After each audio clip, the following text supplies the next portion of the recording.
নমস্কাৰ সকলোকে স্বাগতম জনাইছোঁ এটা গুৰুত্বপূৰ্ণ বিষয়ৰ সৈতে। আজি বিষয়টো হৈছে আপোনালোক সকলোৱে নিউজত পাই আছে যে অসম চৰকাৰে নতুনকৈ অসমৰ মুখ্যমন্ত্ৰী হিমন্ত বিশ্ব শৰ্মাই দ্বিতীয়বাৰৰ বাবে মুখ্যমন্ত্ৰী হিচাপে শপত গ্ৰহণ কৰি চৰকাৰ গঠন কৰি দুটা গুৰুত্বপূৰ্ণ ঘোষণা কৰিছে। প্ৰথমটো ঘোষণা হৈছে যে 2 লাখ যুৱক যুৱতীক চৰকাৰী চাকৰিত নিযুক্তি দিব আৰু দ্বিতীয়টো ডাঙৰ ঘোষণা হৈছে যে যিসকল অদক্ষ মানে ভালদৰে কাম কৰিব নোৱাৰা কৰ্মচাৰী আছে অসম চৰকাৰৰ বিভিন্ন বিভাগত কাম কৰি থকা যিসকল অদক্ষ কৰ্মচাৰী আছে সেই কৰ্মচাৰীসকলক মানে তেওঁলোকক বিদায় দিব। এতিয়া কথাটো হ'ল যে আপোনালোকে বহুতে নিউজত চাই আছে, বহুত ভিডিঅ' চাই আছে যে অদক্ষ কৰ্মচাৰীক বিদায় দিব, অৰ্থাৎ কম্পালচৰি ৰিটায়াৰমেণ্ট তেওঁলোকক ৰিটায়াৰমেণ্ট দিব। এতিয়া কথাটো হ'ল কম্পালচৰি ৰিটায়াৰমেণ্ট দিবৰ কাৰণে কিছুমান ক্ৰাইটেৰিয়াৰ প্ৰয়োজন যে এই ব্যক্তি কোনো এজন ব্যক্তি দক্ষ হয় নে নহয় বা তেওঁ কি পৰ্যায়ত কেনেধৰণে কি নিয়মৰ মাজেৰে তেওঁক কম্পালচৰি ৰিটায়াৰমেণ্ট দিব পাৰি সেই এটা প্ৰচেছ থাকে। সেই প্ৰচেছটো কমপ্লিট নোহোৱাকৈ চৰকাৰৰ মন গ'লে আৰু এজন কৰ্মচাৰীক এজনক মোৰ ভাল লগা নাই এজনক ৰিটায়াৰমেণ্ট দিব লাগে, নতুন কৰ্মচাৰীক নিযুক্তি দিব লাগে, তেনেকুৱা নহয়। আপোনালোকে বহুত ভিডিঅ' চাই আছে, সকলোৱে এটাই কথা কৈ আছে যে অদক্ষ কৰ্মচাৰীসকলক কি কৰিব, চৰকাৰৰ পৰা তেওঁলোকক কম্পালচৰি ৰিটায়াৰমেণ্ট দিব। কিন্তু কোনসকল অদক্ষ কৰ্মচাৰী আৰু প্ৰচেছটো কি সেই গোটেই প্ৰক্ৰিয়াটো আপোনালোকে ভালদৰে জানি লওক। ভালদৰে জানি লোৱাৰ পাছত তেতিয়া আপুনি যিহেতু যদি এজন কৰ্মচাৰী হয়, অসম চৰকাৰৰ যদি এজন কৰ্মচাৰী হয়, তেতিয়াহ'লে আপুনি এই কথাখিনি যদি জানি লয় বা আপোনাৰ পৰিয়ালৰ মানুহে যদি চাই আছে, আপোনাৰ মা দেউতা বা অন্য কোনো ব্যক্তি আপোনাৰ পৰিয়ালৰ সম্বন্ধীয় ব্যক্তি যদি চৰকাৰী বিভাগত অসম চৰকাৰত কাম কৰে, তেতিয়াহ'লে আপুনি গম পাব যে এই ক্ৰাইটেৰিয়াকেইটা কমপ্লিট হ'লে বা এইকেইটা যদি ফুলফিল কৰে তেতিয়াহে সেই ব্যক্তিজনক কি কৰা হয়, চৰকাৰত ৰখা হয়। নহ'লে তেওঁ যদি এইখিনি ফুলফিল কৰিব নোৱাৰে তেতিয়াহ'লে তেওঁক চৰকাৰৰ পৰা কম্পালচৰি ৰিটায়াৰমেণ্ট দিয়া হয়। পোনপ্ৰথমে আমি এটা কথা জানি লওঁ যে অসম চৰকাৰত প্ৰায় মিনিমাম 4 লাখৰ পৰা মেক্সিমাম 5 লাখৰ ভিতৰত, মানে 4 লাখৰ পৰা 5 লাখৰ ভিতৰত চৰকাৰী কৰ্মচাৰী আছে। সেইসকলে তেওঁলোকে কি কৰি আছে, কাম কৰি আছে। তাৰ ভিতৰত যদি আমি এটা ডাটা এনালিচিছ কৰি চাওঁ তেতিয়াহ'লে 40,000 পৰা 50,000, 60,000, 70,000 এনেকুৱা এটা পৰ্যায়লৈকে এনেকুৱা ধৰণৰ কৰ্মচাৰী আছে অসম চৰকাৰত যিসকলে নেকি অফিচ যদি 10টাত খোলে তেওঁলোকে যায় 12টাত গৈ পেলাই 1 বজাত চহীটো কৰে, 2টা বজাত ঘৰলৈ গুচি আহে। এনেকুৱা ধৰণৰ বহুত আছে। আৰু কিছুমান এনেকুৱা আছে ঠিকা দি থৈ দিয়ে বেলেগক যে তই যাবি গৈ পেলাই এইখিনি কাম কৰি দিবি, মই তোক মাহত ইমানটো দৰমহা দিম। এনেকুৱা ধৰণেও কিছুমান কাম চলি থাকে। সেই ক্ষেত্ৰত চৰকাৰে এটা গুৰুত্বপূৰ্ণ সিদ্ধান্ত গ্ৰহণ কৰিছে যে প্ৰশাসনত অৰ্থাৎ এডমিনিষ্ট্ৰেশ্যনত এটা সংস্কাৰ আনিবৰ কাৰণে তেওঁলোকে আৰু নতুন নিযুক্তি দিবৰ কাৰণে সেই প্ৰক্ৰিয়াটো আনিব। এইটো কোনো নতুন কথা নহয়, আপোনালোকে নতুন কথা বুলি নাভাবিব। যিটো আপোনাৰ কম্পালচৰি ৰিটায়াৰমেণ্টৰ যিখন হেণ্ডবুক হয়, সেই হেণ্ডবুকতে এই প্ৰক্ৰিয়াসমূহৰ বিষয়ে লিখা আছে। মই গোটেইখিনি আপোনালোকক কথা বুজাই দিম। তাৰ আগতে আপুনি যদি আমাৰ চেনেলটোত প্ৰথমবাৰ আহিছে বা চেনেলটো যদি ছাবস্ক্ৰাইব কৰি লোৱা নাই, অনুগ্ৰহ কৰি চেনেলটো ছাবস্ক্ৰাইব কৰি লওক। এনেধৰণৰ ইম্পৰ্টেণ্ট ইনফৰ্মেটিভ ভিডিঅ'সমূহ পাই থাকিবৰ বাবে তেতিয়া আপোনালোকে এনেকুৱা ধৰণৰ গুৰুত্বপূৰ্ণ বিষয়সমূহ মই অতি সহজ ভাষাত আপোনালোকক বুজাই থাকিবৰ কাৰণে চেষ্টা কৰিম। প্ৰথম কথাটো হ'ল যে চৰকাৰৰ মূল উদ্দেশ্য কি? চৰকাৰৰ মূল উদ্দেশ্য দুটাই। এটা হৈছে কৰ্মদক্ষতা বৃদ্ধি, অৰ্থাৎ চৰকাৰে যাতে ভালদৰে কাম কৰিব পাৰে, এডমিনিষ্ট্ৰেশ্যন যাতে ভালদৰে চলে। এতিয়া কম্পিউটাৰ যুগ, এতিয়া AI যুগ। যদি কোনো এজন চৰকাৰী বিষয়ে যদি কম্পিউটাৰটোকে ভালদৰে মাউচটোকে লৰাব নাজানে, তেওঁ যদি AI কি সেই বিষয়ে যদি নাজানে, তেওঁ যদি এখন আপোনাৰ MS Word হওক বা পাৱাৰ পইণ্টত যদি এটা প্ৰজেক্ট বনাব নাজানে, তেতিয়াহ'লে কি হয়, চৰকাৰৰ এক্সট্ৰা আকৌ এজন মানুহক কণ্টেক্সুৱেল মানুহ এজনক ল'ব লগা হয়, লৈ পেলাই আকৌ তেওঁকো এক্সট্ৰাকৈ দৰমহা দিব লগা হয়। তেনেকুৱা ধৰণৰ মানুহ সেই বিভাগটো চলাবৰ কাৰণে। সেইকাৰণে চৰকাৰে বিচাৰিছে যে যিসকল দক্ষতা আছে, যিসকলে কাম কৰিব পাৰে, সেইসকলক ৰাখি পেলাই বাকী যিসকল অদক্ষ তেওঁলোকক কম্পালচৰি ৰিটায়াৰমেণ্ট দিয়া। ৰিটায়াৰমেণ্ট একচুৱেলি 3টা পৰ্যায়ত হয়। প্ৰথমটো হৈছে নৰ্মেল ৰিটায়াৰমেণ্ট বুলি কৈছোঁ মই, এইটো মোৰ নিজৰ ভাষাত কৈছোঁ। মানে 60 বছৰ সম্পূৰ্ণ হোৱাৰ লগে লগে আপুনি চাকৰিৰ পৰা অৱসৰ গ্ৰহণ কৰে, সেইটো এটা হৈছে নিয়ম। কিছু ক্ষেত্ৰত কিছুমান চৰকাৰী পদবীৰ ক্ষেত্ৰত 62 বছৰ আছে, কিছুমান পদবীৰ ক্ষেত্ৰত 65 বছৰ আছে, বা চৰকাৰে বিচাৰিলে তেনেকুৱা ধৰণৰ গুৰুত্বপূৰ্ণ পদবীসমূহত 2-1 বছৰ তেওঁলোকে বঢ়াই ল'ব পাৰে। কিন্তু নৰ্মেলি 60 বছৰ বয়সত চৰকাৰী চাকৰিৰ পৰা অৱসৰ দিয়া হয়। ছেকেণ্ডটো হৈছে ভলণ্টাৰী ৰিটায়াৰমেণ্ট, অৰ্থাৎ আপুনি নিজ ইচ্ছাই স্বেচ্ছাই আপুনি অৱসৰ গ্ৰহণ কৰিব পাৰে। সেইটো ধৰি লওক আপোনাৰ বিভিন্ন কাৰণত হ'ব পাৰে। ধৰি লওক আপোনাৰ হেল্থ ইছ্যু হ'ল, কিবা প্ৰব্লেম হ'ল, বা আপুনি বিচাৰিছে যে মই এতিয়া চাকৰি কৰি নাথাকোঁ আৰু ৰিটায়াৰমেণ্ট লৈ পেলাই মই বেলেগ ব্যৱসায় কাম কৰোঁ বা খেতি বাতি কৰোঁ, বা বিভিন্ন আপোনাৰ কিছুমান পৰিকল্পনা থাকিব পাৰে। তেনেধৰণৰ যদি আপুনি স্বেচ্ছাই নিজে গৈ আপুনি যদি দৰখাস্ত দিছে যে মই মোৰ চাকৰিটোৰ পৰা অব্যাহতি বিচাৰিছোঁ, সেইটো হৈছে ভলেণ্টাৰী ৰিটায়াৰমেণ্ট। আৰু কম্পালচৰি ৰিটায়াৰমেণ্ট 3 নম্বৰটো, কম্পালচৰি ৰিটায়াৰমেণ্টটো কি হয়, সেইটো আপুনি ক'ব নালাগে যে মই ৰিটায়াৰমেণ্ট লওঁ বুলি, সেইটো চৰকাৰে নিৰ্ধাৰণ কৰিব যে এই ব্যক্তিজন অযোগ্য হয়, এওঁক কম্পালচৰি ৰিটায়াৰমেণ্ট দিয়া যাওক। সেই প্ৰক্ৰিয়াটোৱে চৰকাৰে কৰিবলৈ গৈ আছে, কম্পালচৰি ৰিটায়াৰমেণ্ট।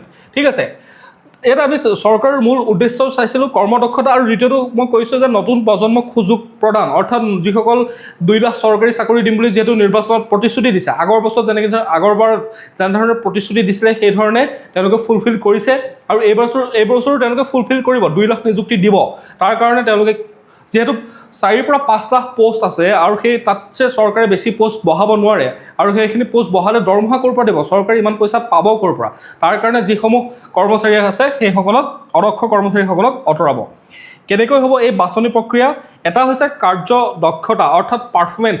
আপুনি শেহতীয়া আপুনি যিমান বছৰ চাকৰি কৰিছে, ধৰি লওক এতিয়া আপুনি চাকৰি কৰি থকা 20 বছৰ হ'ল, 25 বছৰ হ'ল, কথাটো হ'ল কি আপোনাৰ পাৰফৰ্মেঞ্চটো চাব। 20-25 বছৰৰ পাৰফৰ্মেঞ্চ নাচায়, আপোনাৰ পাৰফৰ্মেঞ্চ খুব বেছি 5 বছৰ, 7 বছৰ, 8 বছৰৰ এটা পাৰফৰ্মেঞ্চ চাব যে আপুনি এই 5-6 বছৰত আজিৰ ডেটটোৰ পৰা যদি ধৰা যায় তাৰ আগৰ 5 বছৰলৈকে, মানে আজি যদি 2024 চন হয়, 2024 চনত আপুনি 2020 চনৰ পৰা 2024 চনৰ আপোনাৰ ডাটাটো চাব যে আপুনি কেনেধৰণে কাম কৰিছে, আপোনাৰ দক্ষতা কিমান, আপুনি চৰকাৰী কামসমূহ ভালদৰে চলাব পাৰিছেনে নাই, আপোনাক যিটো বিভাগ দিছে, যিটো দায়িত্ব দিছে, সেই কামসমূহ আপুনি নিয়াৰিভাৱে কৰি আছেনে নাই, সেইখিনি চাই পেলাই কি কৰিব, তাৰ পৰা বাছনি কৰা হ'ব। ছেকেণ্ডটো হৈছে স্বাস্থ্যগত অৱস্থা বা বিভাগটোৰ প্ৰতি থকা অৱদান। যদি আপোনাৰ কিবা হেল্থ ইছ্যু আছে বা কিবা এনেকুৱা ধৰণৰ স্বাস্থ্যজনিত সমস্যা সৃষ্টি হৈছে, তেতিয়াহ'লেও আপোনাক কি কৰিব পাৰিব, কম্পালচৰি ৰিটায়াৰমেণ্ট দিব পাৰিব, বা বিভাগটোৰ প্ৰতি আপোনাৰ অৱদান কি আছে, আপুনি কিমানখিনি মানে বিভাগটোৰ কাৰণে ছেক্ৰিফাইচ কৰিছে, মানে কেনেধৰণে নিষ্ঠা সহকাৰে কাম কৰিছে, সেইখিনি চাব। চাই পেলাই সেই প্ৰক্ৰিয়াটোৰ জৰিয়তেও কি কৰা হ'ব, বাছনি কৰা হ'ব। ইয়াতে গোটেই গাইডলাইনখিনি আছে, মই গোটেই গাইডলাইনখিনি আপোনালোকক ধুনীয়াকৈ বুজাই দি আছোঁ, আপোনালোকে চিন্তা কৰিব নালাগে। যিহেতু এখন কমিটি গঠন কৰি দিয়া হৈছে, সেই কমিটিখনে মুখ্য সচিবক লৈ পেলাই এখন কমিটি গঠন কৰি দিয়া আছে, সেই কমিটিখনে নিৰ্ধাৰণ কৰিব। এতিয়া কথাটো হ'ল যে অকল অদক্ষ কৰ্মচাৰী 4th গ্ৰেড বা 3rd গ্ৰেড এমপ্লয়খিনিয়ে নহয়, অদক্ষ কৰ্মচাৰীৰ সৃষ্টি হয়, এইটো মোৰ যদি আমি বিচাৰ কৰি চাওঁ, তেতিয়াহ'লে যদি ওপৰৰ পৰা যদি ছিষ্টেমটো ভালদৰে চলি থাকে, তেতিয়াহ'লে তলৰ যিসকল বিষয়া আছে, সেই তলৰ যিসকল কৰ্মচাৰী আছে, তেওঁলোকেও কি কৰিব পাৰে, ভালদৰে কাম কৰিব তেওঁলোকে বাধ্য। যদি ওপৰ ছিষ্টেমটো গেলা হয়, তেতিয়াহ'লেও কি হয়, তলৰ কৰ্মচাৰীসকলে ফাং ফুং কৰিবলৈ লয়, তেওঁলোকে কাম মানে গাফিলতি কৰিব লগা হয়। ওপৰৰ অফিচাৰসকল, বৰবাবুসকল যদি ভাল থাকে, তেওঁলোক যদি ষ্ট্ৰিক্ট হয়, তেতিয়াহ'লে তলৰ কৰ্মচাৰীও কাম কৰিবলৈ ভাল হয়। সেইখিনিও চৰকাৰে পৰ্যালোচনা কৰি চোৱা উচিত। এতিয়া চাওঁ আমি এই সমগ্ৰ প্ৰক্ৰিয়াটো যিসমূহ নিয়মৰ আধাৰত চলে, অৰ্থাৎ ফাণ্ডামেণ্টেল ৰুলছ 56, কম্পালচৰি ৰিটায়াৰমেণ্ট হেণ্ডবুকৰ যিটো ফাণ্ডামেণ্টেল গাইডলাইন আছে, সেই ফাণ্ডামেণ্টেল ৰুলছটোৰ 56ৰ অধীনত এইখিনি কথা কোৱা আছে যে চৰকাৰী সেৱাবিধিৰ আপোনাৰ ফাণ্ডামেণ্টেল ৰুলছ 56 নিয়মটোৱে কৈছে যে এই পদক্ষেপসমূহ মূল আধাৰ। ইয়াৰ ভিতৰত চৰকাৰে যিকোনো সময়তে জনস্বাৰ্থ অৰ্থাৎ পাব্লিক ইণ্টাৰেষ্টত এজন চৰকাৰী কৰ্মচাৰীক তেওঁ বয়সৰ 50 বছৰ হ'লে বা কিছুমান বিশেষ ক্ষেত্ৰত যদি 50 বছৰ হয়, এতিয়া চৰকাৰেতো কৈ আছে 50 বছৰ কমপ্লিট যাৰ হৈছে তেওঁলোকক যিসকল অদক্ষ কৰ্মচাৰী তেওঁলোকক কম্পালচৰি ৰিটায়াৰমেণ্ট দিব। কিছুমানৰ ক্ষেত্ৰত 55 বছৰ ধৰা যায় অলপ হাই লেভেল অফিচাৰসকলৰ ক্ষেত্ৰত, বা তেওঁ যদি চাকৰি কাৰ্যকাল 25 বছৰ হৈছে, ধৰি লওক আপুনি 20 বছৰ বয়সত চাকৰি কৰিছিলে বা 25 বছৰ বয়সত চাকৰিত সোমাইছিলে আৰু আপুনি 25 বছৰ সম্পূৰ্ণ কৰিলে আপোনাৰ 50 বছৰ হ'ল, তেনে ক্ষেত্ৰতো কি কৰিব পাৰে, কম্পালচৰি ৰিটায়াৰমেণ্ট দিব পাৰে চৰকাৰে। আৰু ইয়াৰ বাবে চৰকাৰে কৰ্মচাৰীজনক 3 মাহৰ আগতীয়া ন'টিচ দিব লাগিব যে তোমাক কম্পালচৰি ৰিটায়াৰমেণ্ট দিয়া হ'ব, তোমাৰ ওপৰত এইখিনি আমি মানে চালোঁ, তোমাৰ প্ৰিফাৰেঞ্চ চালোঁ, কাৰ্যদক্ষতা চালোঁ, চোৱাৰ পিছত গম পালোঁ যে তোমাক ইয়াত ৰাখি লাভ নাই, কম্পালচৰি ৰিটায়াৰমেণ্ট তুমি লৈ লোৱা। আৰু সেই ক্ষেত্ৰত চৰকাৰে কি কৰিব, 3 মাহৰ আগত ন'টিচ দিব সেই ব্যক্তিজনক, আৰু লগতে যদি ন'টিচ নিদিয়ে তেতিয়াহ'লে তেওঁক 3 মাহৰ দৰমহা প্লাছ এৰিয়াৰ যিটো বকেয়া ধন বুলি কয় আৰু 3 মাহৰ যিটো চেলাৰী হয়, সেই গোটেইটো তেওঁক দিব লাগিব। এইটো হৈছে নিয়ম। তাৰপিছতে বিভাগীয় সমীক্ষা কমিটি, যিখন স্ক্ৰিনিং কমিটি থাকে, এতিয়া যে যিটো টাস্ক ফ'ৰ্চ গঠন কৰিছে চৰকাৰে, সেই টাস্ক ফ'ৰ্চৰ অধীনত যি স্ক্ৰিনিং কমিটি হ'ব, সেই স্ক্ৰিনিং কমিটিয়ে এইসমূহ বস্তু চাব যে প্ৰতিটো বিভাগতে একোখনকৈ আপুনি এগ্ৰিকালচাৰ ডিপাৰ্টমেণ্টত হওক, আপুনি হোম ডিপাৰ্টমেণ্টত হওক, বা আপুনি ধৰি লওক যিকোনো ফাইনেন্স ডিপাৰ্টমেণ্টত হওক, বা আপুনি ফিচাৰী ডিপাৰ্টমেণ্টত হওক, বা আপুনি ছইল ডিপাৰ্টমেণ্টত হওক, বিভিন্ন ধৰণৰ ডিপাৰ্টমেণ্টত কি হ'ব, স্ক্ৰিনিং কমিটি গঠন কৰি দিয়া হ'ব। আৰু তেওঁলোকে কি কৰিব, সেই বিভাগটোৰ অধীনত থকা যিসমূহ কৰ্মচাৰী আছে সেই কৰ্মচাৰীসকলৰ কৰ্মদক্ষতা, তেওঁলোকৰ কাৰ্যদক্ষতা সেই গোটেইখিনি চাব। তাৰপিছতে এই কমিটিয়ে 50 বছৰ পাৰ হোৱা কৰ্মচাৰীসকলক বিগত 5 পৰা 10 বছৰ ACR, এই মই যে আগতে কৈ আছোঁ এনুৱেল কনফিডেঞ্চিয়েল ৰিপৰ্ট, এইটো এটা গোপন প্ৰতিবেদন হয়। এই গোপন প্ৰতিবেদনটো তেওঁলোকে পৰীক্ষা কৰিব। 5 পৰা 10 বছৰৰ ভিতৰত এটা তেওঁলোকে কাৰ্যদক্ষতা চাব যে আগৰ 5 বছৰ বা 10 বছৰত এই কৰ্মচাৰীজনৰ কামবোৰ তেওঁ কেনেধৰণে কৰিছিলে, ভালকৈ কৰিছিলে নে নাই, তেওঁৰ দক্ষতা লৈ পেলাই বা নিষ্ঠা সহকাৰে চৰকাৰে যি কাম দিছে সেইখিনি কৰিছিলে নে নাই, সেই কমিটিখনে চাব। যদি প্ৰতিবেদনত দেখা যায় যে কৰ্মচাৰীজনৰ কাম একেবাৰে নিম্নমানৰ, তেওঁ নতুন পদ্ধতি শিকিবলৈ অপাৰগ, বা তেওঁৰ স্বাস্থ্যজনিত কিবা সমস্যা আছে, বা তেওঁ কিবা মেণ্টেল ইছ্যু আছে, বা অন্য বিভিন্ন যদি কাৰণ আছে, তেতিয়াহ'লে কি হ'ব পাৰে, চৰকাৰে সেই কৰ্মচাৰীজনক কম্পালচৰি ৰিটায়াৰমেণ্ট দিব পাৰে। এতিয়া কথাটো হ'ল যে আপোনালোকে যেতিয়া এনেধৰণৰ কম্পালচৰি ৰিটায়াৰমেণ্ট দিব, বহুতে কোৰ্টত যাব বিচাৰিব, প্ৰথমে ট্ৰিবিউনেলত যাব, তাৰপিছত কোৰ্টত যাবলৈ বিচাৰিব। কিন্তু কোৰ্টত এটা কথা কোৱা হৈছে যে যিসকল এনেকুৱা ধৰণৰ কৰ্মচাৰী আছে তেওঁলোকক ডেথ উড বুলি কৈছে, অৰ্থাৎ মৃত কাঠ বুলি কৈছে, কোনো কাম নাইকিয়া মৃত কাঠ বুলিও কোৰ্টে এটা ঘোষণা অলৰেডি কি কৰি থৈছে, দি থৈ দিছে। আমি যদি চাওঁ, এইটো চাওক, মৃত কাঠ, ডেথ উড।